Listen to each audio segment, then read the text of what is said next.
नमस्कार, स्वराज एक्सप्रेस में आप सभी का स्वागत है। मैं हूं आपके साथ ऋषभ सोनी और लेकर आया हूं हमारा खास कार्यक्रम बिग डिबेट। चुनावी साल में मध्य प्रदेश में सरकारी कर्मचारियों ने सरकार के खिलाफ मोर्चा खोल दिया है।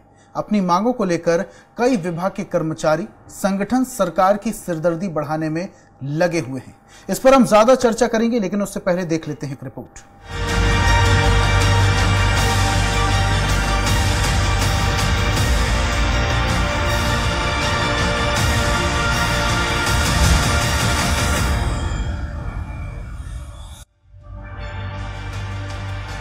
चुनावी साल में मध्य प्रदेश में सरकारी कर्मचारियों ने सरकार के खिलाफ मोर्चा खोल दिया है। अपनी मांगों को लेकर कई विभाग के कर्मचारी संगठन सरकार की सिरदर्दी बढ़ाने में लगे हुए हैं, जिस पर पूर्व सीएम और पीसीसी चीफ कमलनाथ ने ट्वीट कर सरकार पर जमकर निशाना साधा। कमलनाथ ने लिखा, मध्य प्रदेश में मुख्यमंत्री शिवराज सिंह चौहान तमाशेबाजी में व्यस्त हैं और पूरा प्रदेश हड़तालों का प्रदेश बनता जा रहा है। शिक्षकों और कर्मचारियों की हड़ताल के कारण प्रदेश की प्रमुख यूनिवर्सिटियों में परीक्षाएं स्थगित करनी पड़ गई हैं। ये लाखों छात्रों के भविष्य के लिए शुभ संकेत नहीं है। प्रदेश में संविदा कर्मचारी, सरकारी कर्मचारी, अधिकारी, शिक्षक, चिकित्सक, नर्स और जो भी विभाग है, उन सब में आए दिन हड़तालें हो रही हैं। इन हड़तालों का मुख्य कारण शिवराज सरकार का कुशासन और कर्मचारी विरोधी रवैया है। पहले अधिकारी कर्मचारियों से झूठे वादे कर देना और बाद में उनसे मुकर जाना शिवराज सरकार का नेचर और सिग्नेचर बन गया है। इस बदनीयत के कारण खरीद फरोख्त की सरकार को जनता अब स्ट्रेचर पर लाने वाली है। वहीं कमलनाथ के तीखे प्रहार पर बीजेपी की ओर से प्रदेश प्रवक्ता हितेश वाजपेयी ने पलटवार करते हुए कहा कि कांग्रेस दूसरों को उपदेश देने के पहले अपने गिरेबान में झांक कर देखे। झूठे वादे करना कांग्रेस की फितरत रही है। कांग्रेस फूट डालने की राजनीति करती है। संविदा कर्मचारियों से झूठा वादा कांग्रेस ने किया था। कमलनाथ गलतफहमी में जी रहे हैं। उन्हें कांग्रेस सरकार का दौर याद कर लेना चाहिए, जब अलग अलग विभाग के कर्मचारी आए दिन हड़ताल पर रहते थे। हम सबको साथ में लेकर चल रहे हैं। मध्य प्रदेश कर्मचारियों की जो भी मांग है उसे पूरी की जा रही है। तो क्या हड़ताल से निकलेगा हल? मध्य प्रदेश में इन दिनों हड़ताल हर विभाग में देखने को मिल रही है, लेकिन सरकार इससे जूझने की कोशिश कर रही है, हल निकालने की कोशिश कर रही है। विपक्ष एक तरफ हावी हो रहा है, जहां कई सारे आरोप लग रहे हैं, तो कहीं ना कहीं विभाग के तमाम कर्मचारी भी इस ओर ध्यान भटकाने के लिए खड़े हुए हैं, ध्यान आकर्षित करने के लिए खड़े हुए हैं कि सरकार कहीं ना कहीं उनकी सुध ले। इस पर हम ज्यादा चर्चा करेंगे और चर्चा के लिए हमारे साथ मौजूद हैं घनश्याम पिनोरिया जी, कैबिनेट मंत्री दर्जा प्राप्त। अब्बास हफीज जी हमारे साथ स्टूडियो में मौजूद हैं, उपाध्यक्ष मीडिया विभाग कांग्रेस से हैं। रंजन श्रीवास्तव वरिष्ठ पत्रकार हमारे साथ जुड़ेंगे। सुधीर नायक, संरक्षक, मंत्रालय कर्मचारी संघ मध्य प्रदेश। सबसे पहले मैं रुख करूंगा अब्बास जी की ओर। अब्बास साहब, जिस तरीके से इन दिनों मध्य प्रदेश में देखने को मिल रहा है, हर वर्ग हड़ताल के जरिए, आंदोलन के जरिए, चेतावनी के जरिए, चक्काजाम के जरिए सरकार से अपनी मांगे मनवाने के लिए खड़ा हुआ है, और सरकार को वो मांगे माननी भी चाहिए, क्योंकि एक लंबा वक्त हो गया है। लेकिन सरकार इस ओर अक्सर देखा गया तब ध्यान देती है जब चुनाव आने लगते हैं, और सरकारी कर्मचारी भी तब अपनी आवाज ज्यादा बुलंद करते हैं जब चुनाव आने लगते हैं। सबसे पहली बात यह है ऋषभ जी कि ये मांग उनका अधिकार है। एक लंबे समय से ये लंबित है और उसके लिए आज वो मजबूर है। आज ही नहीं, दिखा जाने लगता है ज़्यादा। मुझे लगता है हम ऐसा कहें तो शायद उचित होगा कि वो दिखाया जाता है ज़्यादा, दिखते हैं ज़्यादा, क्योंकि चुनावी मोड में हम चले गए होते हैं। लेकिन ये मांगें निरंतर हैं। इन मांगों के ऊपर सरकार का कोई प्रतिनिधि आके बीजेपी की सरकार की तरफ से एक आश्वासन दे देता है, उस चीज़ को टाल देता है। 6 महीने के लिए बात टल जाती है, पर ये पिछले 20 सालों से, 2 दशक से यही हाल चल रहा है। आज संवादहीनता की वजह से ये चीज़ें और मुखर होकर सामने आ रही हैं। सरकार से प्रताड़ित हैं कर्मचारी, सरकार से प्रताड़ित हैं शिक्षक, सरकार से प्रताड़ित है हर वर्ग। ये बीजेपी की सरकार के 20 साल का रिपोर्ट कार्ड है, 2 दशक का रिपोर्ट कार्ड है। और आज जब कोई अपनी आवाज़ उठाता है, आवाज़ बुलंद करता है, तो उसकी आवाज़ दबाने का हर संभव प्रयास किया जा रहा है। इस प्रदेश के न जाने कितने कर्मचारियों के परिवार होंगे जो आज उस पीड़ा से गुजर रहे हैं, जिस पीड़ा से शायद बीजेपी के नेता कभी गुजरते नहीं हैं। और इसी चीज़ को लेकर आज ये मुद्दा बनाया जाता है कि ये लोग तो प्रेशर पॉलिटिक्स कर रहे हैं, ये तो कर्मचारी संगठन जो हैं ये सिर्फ सरकार को एक तरह से ब्लैकमेल करने की बात कर रहे हैं। तो ये सारी की सारी चीज़ें दबाने की ही प्रक्रिया है। मैं याद है हम आपके चैनल के ऊपर डिबेट कर रहे थे एक बार अभी कुछ वक्त पहले। बेरोजगार जो युवा था वो मध्य प्रदेश की राजधानी में आया था, उसको वो लाठी चार्ज का सामना करना पड़ा था, लाठियों से मारा गया था, उसको पीटा गया था शिवराज सरकार की पुलिस ने। तो ये हालात कब तक चलेंगे और ये बद से बदतर होते जाएंगे। तो जितने वो परिवार हैं आज वो अफसोस करते हैं कि ये प्रदेश के अंदर बीजेपी की सरकार लाठीचार्ज की बात कर रहे हैं, उस दौरान जो युवा थे वो भी कहीं ना कहीं कानून तोड़ रहे थे, उन्हें कंट्रोल करने के लिए पुलिस एक्शन मोड में तो कहीं ना कहीं आएंगी। वापस मैं आऊंगा आपके पास, सुधीर नायक जी की ओर मैं बढ़ूंगा। सर, आपसे ये समझना चाहेंगे इन दिनों मध्य प्रदेश में जो विरोध देखने को मिल रहा है, तमाम विभाग के कर्मचारी सड़कों पर उतर रहे हैं, अपनी मांगों को मनवाने के लिए सरकार पर प्रेशर डाल रहे हैं, दबाव डाल रहे हैं। सरकार को वो बातों पर ध्यान देना भी चाहिए, लाजमी भी है, लेकिन ये वक्त को ध्यान में रखते हुए जबकि चुनाव नजदीक है, 2023 के साल में अंत में चुनाव होने वाले हैं, और अब ये क्या जो सरकारी विभाग के कर्मचारी हैं, अब ये जो स्वर्ण अवसर आया है इसे नहीं खोना चाह रहे हैं?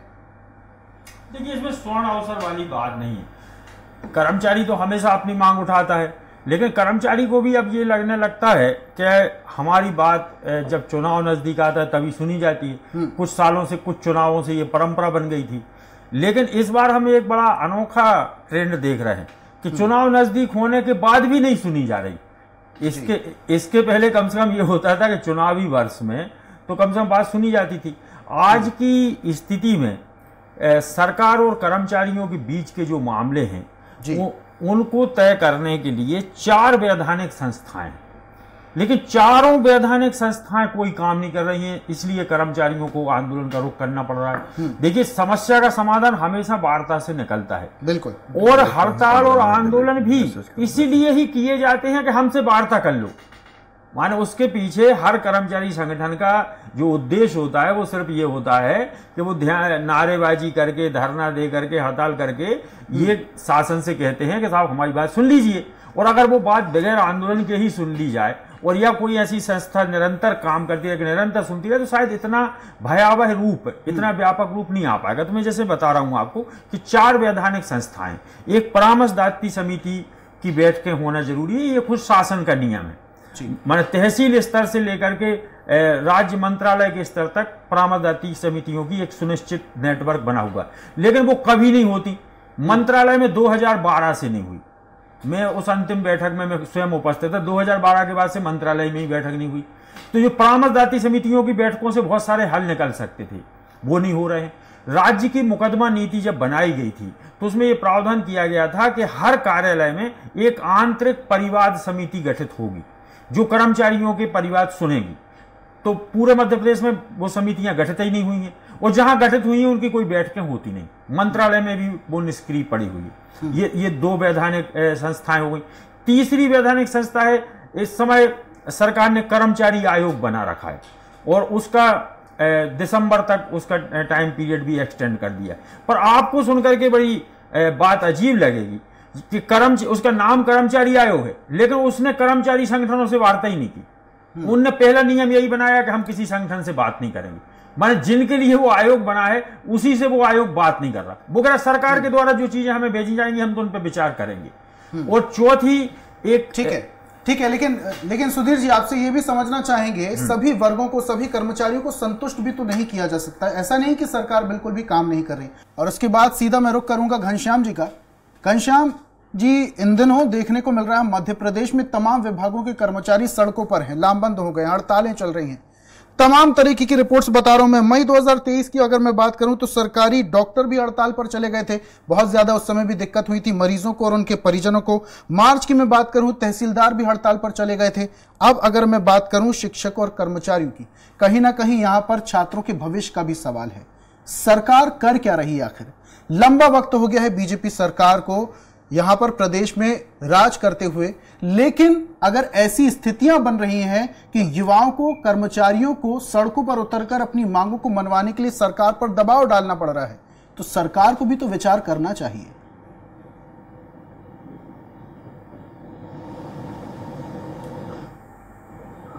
घनश्याम जी, मेरी आवाज आप तक पहुंच पा रही है?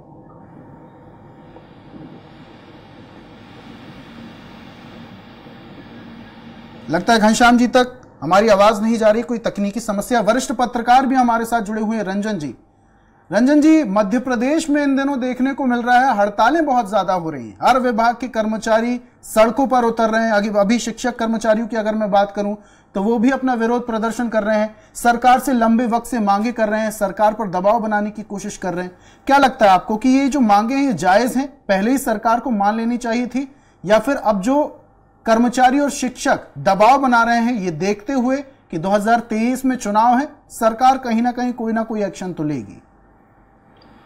ऋषभ जी, पिछले कई चुनावों से देखा जा रहा है कि जब चुनाव आते हैं, जब सुधीर नायक जी बोल रहे थे, सही बोल रहे थे कि कर्मचारियों को लगता है चुनावी साल है और वोट के लिए, क्योंकि कर्मचारियों की संख्या बहुत बड़ी है, 7.5 लाख के आसपास है, और भी इसके अलावा कर्मचारी हैं, परिवार के लोग उनके रिश्तेदार हैं, तो बड़ी संख्या है। कर्मचारियों का रोल चुनाव में बहुत ही इम्पोर्टेंट होता है।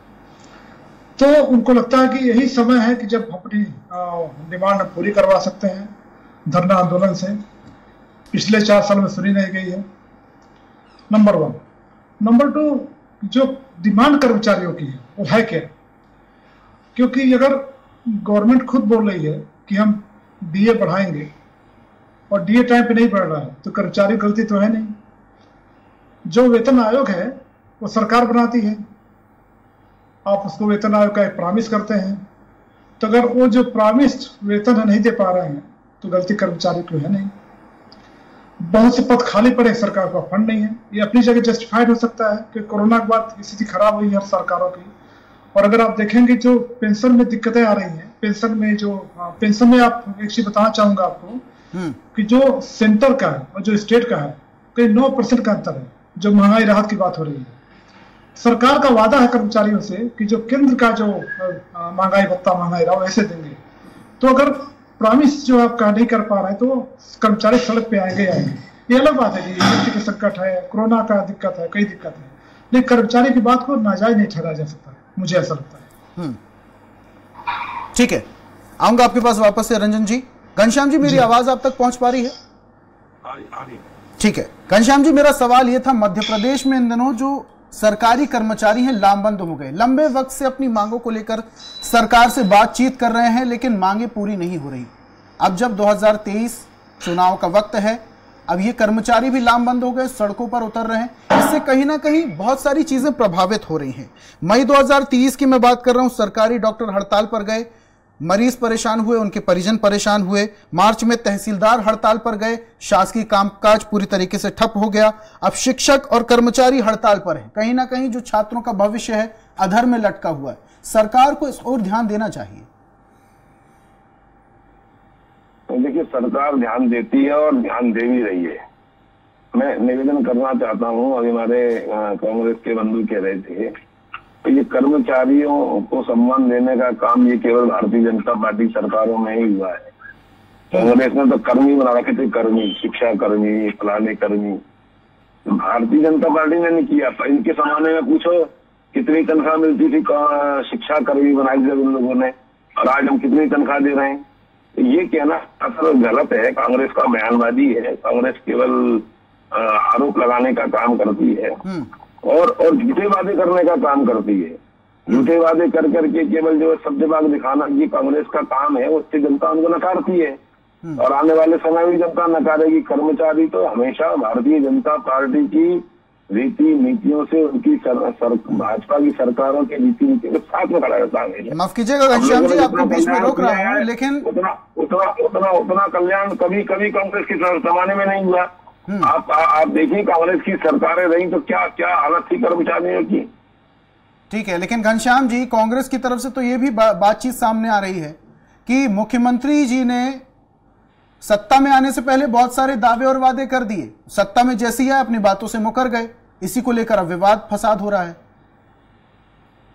नहीं, कांग्रेस, भारतीय जनता पार्टी जो वादे करती है, जो कहती है उसको पूरा करने का काम करती है।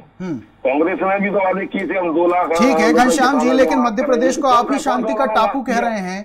लंबे वक्त से आप कह रहे हैं मध्य प्रदेश शांति का टापू है, लेकिन अब वो शांति का टापू रहा नहीं, अब वो प्रदर्शन का टापू धीरे धीरे बनता जा रहा है। नहीं देखिए, मैंने कहा ना अभी अभी अभी जो वार्तालाप चल रही थी, मैं यही था ना कि चुनावी माहौल आता है तो कुछ ना कुछ अपने उसके लिए लोग तैयारी करते हैं, खड़े ही होते हैं, और जो उनका संविधान के तहत अधिकार भी है, मांग रखना भी चाहिए। सरकार उन मांगों पर विचार भी करती है और उनको पूरा भी करती है। लेकिन ऐसा नहीं है कि सरकार संवेदनशील नहीं है।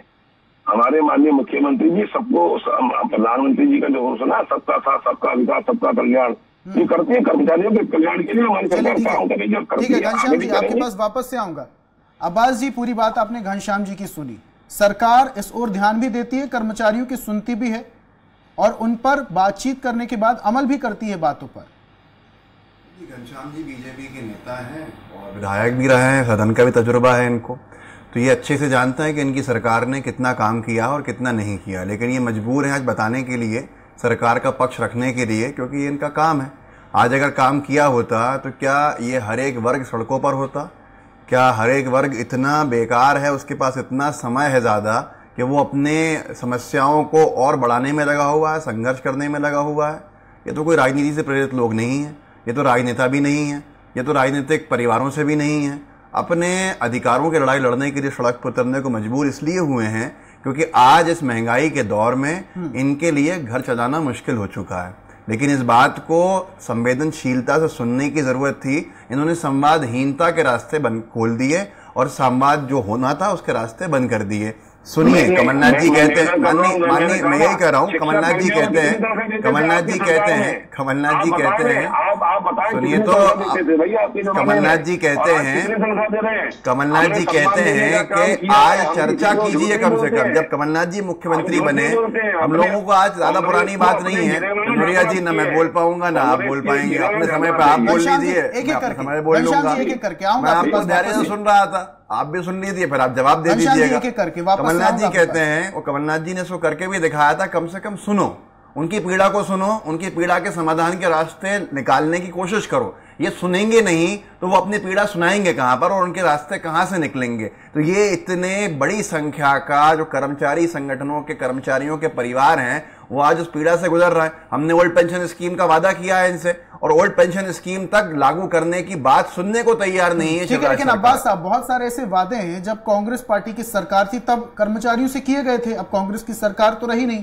अब उन वादों को पूरा करने के लिए शिवराज सरकार बाध्य होगी क्या? बाध्य सरकार होती है, सरकार होती है, राजनीतिक दल नहीं होता है सरकार होती है। हम आएंगे, हमें 15 महीने का अल्प समय मिला, 11 महीने हमें उसमें काम का समय मिला, हमने बहुत सारे परिवर्तन लाने के प्रयास किए और जो परिवर्तन का समय था उस समय सरकार गिर गई। अब आएंगे सरकार फिर, लेकिन आज सबसे पहला हमने देखिए, हमने वादा किया था ओल्ड पेंशन स्कीम का। राजस्थान में सरकार पूर्णकालिक सरकार, पूरे समय की सरकार मिली, हमने राजस्थान में इसको लागू कर दिया। छत्तीसगढ़ की सरकार हमारी एक ही साथ बनी थी, आज हमारे पास सरकार है, हमने वहां कर्मचारियों के लिए ओल्ड पेंशन स्कीम को लागू कर दिया। तो हमने तो अपने वादे जिस राज्य में पूरा समय मिला वहां लागू किए, लेकिन यहाँ पर अनैतिकता के साथ सरकार गिराने वाले ये कम से कम कर्मचारी हैं, उनको ठगने का काम तो ना करें। तो हमें जहां तीनों राज्य हमें एक साथ मिले थे, उन 2 राज्यों में हमारे काम पूरे हो रहे हैं। ये राज्य आपके हाथ में। अब्बास जी, घनश्याम जी, समय की बात है और भी मेहमान हमारे साथ जुड़े हुए हैं। सुधीर जी क्या कहेंगे? पूरी बात आपने अब्बास जी की भी सुनी, घनश्याम जी की भी सुनी, इस पर क्या विचार आप रखेंगे? क्या शिक्षक कर्मचारियों की मांगे जायज है? मेरा निवेदन सुनिएगा, सरकार हमने नहीं गिराई है। घनश्याम जी आपके पास वापस से आऊंगा, समय की बात है, बहुत सारे मेहमान हमारे साथ जुड़े हुए हैं। घनश्याम जी आपके पास वापस से आऊंगा, सुधीर जी अपनी बात रखिए। देखिए, मैं राजनीतिक विवाद में नहीं पड़ना चाहता, ना मैं कांग्रेस की बात, न बीजेपी रात में। एक कर्मचारी नेता के नाते मैं अपनी बात कह रहा हूँ कि मध्य प्रदेश पूरे भारत में एकमात्र राज्य है जहां पे पिछले 7 साल से पदोन्नतियां बंद है। हमारे भारत के किसी भी राज्य में पदोन्नति बंद नहीं है, केवल मध्य प्रदेश में। घनश्याम जी शांत हो जाइए। मध्य प्रदेश एकमात्र ऐसा राज्य जब पिछले 7 साल से पदोन्नतियां नहीं हो रही। हजारों कर्मचारी बगैर पात्र होते हुए भी बगैर पदोन्नति पाए रिटायर हो गए। दूसरा, ये पुरानी पेंशन का मामला है, ये वास्तव में न्यायोचित है। 50,000 60,000 रुपया तनख्वाह पाने वाला व्यक्ति और उसकी पेंशन बन रही है 700 रुपया 800 रुपया, उसमें वो बुढ़ापे में कैसे खर्चा चलाएगा? तीसरा, बहुत सारे संवर्ग ऐसे हैं जिनको जब संविलियन किया गया तो उनकी पिछली वरिष्ठता नहीं दी गई, तो वरिष्ठता बहाली एक बहुत बड़ा, उनके 18 20 साल की सीनियरिटी चली गई, उनकी नौकरी हो गई है 25 साल, लेकिन सरकारी रिकॉर्ड में आज केवल 5 साल की मानी जा रही है। तो पुरानी पेंशन की बहाली, पदोन्नति के लिए तत्काल हल निकाला जाए। पदोन्नति ही तो सबसे बड़ा सरकारी नौकरी का एक आकर्षण होता है, मोटिवेशन का वही बिंदु होता है। उसी के चक्कर में आदमी सेवा करता है कि हम कल को पदोन्नत होंगे और बड़े पद पे पहुंचेंगे। चलिए ठीक है, सुधीर जी वापस से आऊंगा। रंजन जी, पूरी बात आपने सुनी, क्या लगता है सरकार युवाओं के लिए, कर्मचारियों के लिए सोचती है या फिर सिर्फ और सिर्फ ये चुनावी फंडा है? अगर मैं पुरानी बात करूं तो ग्लोबल इन्वेस्टर समिट किया गया था, रोजगार मेला लगाया गया था, अभी शिवराज सरकार ने एक नई स्कीम भी निकाली है, सीखो कमाओ योजना। जहां तक युवाओं की बात है तो सरकार को मुझे लगता है राहकीजम बंद करना चाहिए। एक लॉन्ग टर्म में आपको सोच रखना पड़ेगा। आप भोपाल है, इंदौर है, कहीं है, छोटी बात बता रहा हूँ आपको, वो सामान्य बात है। आप कहीं इंडस्ट्री में चले जाए, गोविंदपुरा वहां चले जाइए, स्किल्ड लोग नहीं मिलेंगे आपको। इंडस्ट्रीज वेट कर रही हैं कि स्किल्ड लोग मिले हमें। ठीक है, स्किल कौन बनाएगा? स्किल्ड गवर्नमेंट और प्राइवेट सेक्टर। तो इसमें गवर्नमेंट बार बार वादे तो करती है कि हम स्किल बनाएंगे, स्किल पार्क खोलेंगे, लेकिन जिस संख्या में अगर आप कर लोग कुछ नहीं चाहिए, उनको स्किल बनाना है, आपने बना दिया तो काम खोज देंगे। यहाँ तक तो सरकार की जिम्मेदारी पूरी हो सकती है। सरकारी नौकरियां नहीं है, बहुत से पद खाली पड़े हैं, तो मुझे लगता है चाहे कर्मचारियों का मामला हो, वेतन हो, पेंशन हो, कोई भी हो, या युवाओं के रोजगार का मामला हो, ये राहकीजम बंद करना पड़ेगा। आपको लॉन्ग टर्म में सोचना पड़ेगा और हर रोज सोचना पड़ेगा। अगर चुनाव में आंदोलन होगा फिर आप सोचेंगे, फिर 5 साल बाद दोबारा सोचेंगे। तो सरकार को अभी से चुनाव की बात है, कर्मचारियों की इसको बहुत गंभीरता सोचना पड़ेगा और लॉन्ग टर्म में सोचना पड़ेगा। ठीक है रंजन जी, वो तो देखने वाली बात है कि सरकार इस पूरे मामले को किस तरीके से देखती है। बहुत बहुत शुक्रिया हमारे साथ जुड़ने के लिए घनश्याम पेरोरिया जी, अब्बास हफीज जी हमारे साथ जुड़े हुए थे, सुधीर नायक जी हमारे साथ जुड़े हुए थे और रंजन जी हमारे साथ जुड़े हुए थे। चारों मेहमानों का हमारे साथ जुड़ने के लिए और अपने तर्क रखने के लिए बहुत बहुत शुक्रिया। और आज हम बात कर रहे थे हड़ताल का निकलेगा हल। अब देखने वाली बात है कि जो हड़तालों का माहौल बनाया जा रहा है या हड़तालें हो रही हैं, सरकार इसको कितनी गंभीरता से लेती है और इसका असर आगामी विधानसभा चुनाव में कितना पड़ता है, ये देखने वाली बात होगी। एक नए विषय के साथ, एक नई चर्चा के साथ कल फिर हाजिर होंगे। तब तक के लिए मुझे दीजिए इजाजत और आप देखते रहिए स्वराज एक्सप्रेस। नमस्कार।